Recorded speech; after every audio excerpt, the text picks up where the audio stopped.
Hi guys, so samahan niyo ako ngayon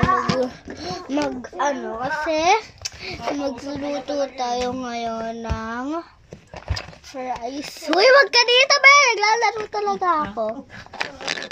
Ayan, magluluto tayo ng fries here para masaya. And magluluto tayo dito ng mga shells. So, ayan. So, dito so, ganyan na. So, di ko talaga yung comment na fries kasi masyadong mahirap. Ayan, ito na yung fries mo, be. And, samahan na din daw natin siya ng soft drink. Tingnan ko kalendar ko. Ito daw yung royal. Buksan na natin siya. Ayan. Ay! Ano ba yan? So, ilagay natin siya dito sa may masyashal na baso. Ayan.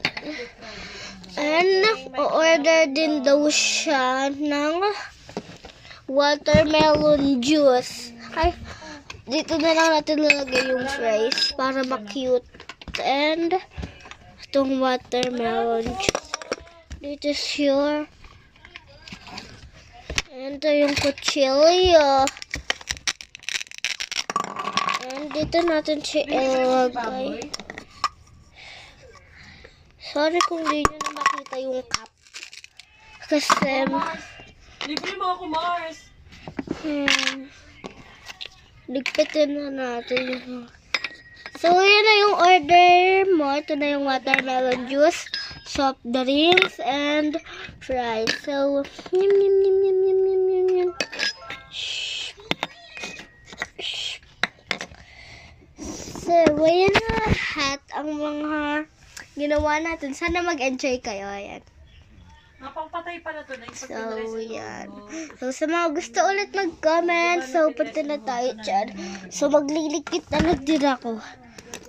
So, gusto nyo guys, samahan nyo din ako. Pero, hindi nga lang nakatapat sa inyo.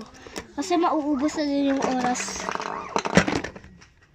So, basta abangan na lang sa part 2 kasi nagulo. So, sige na. Bye!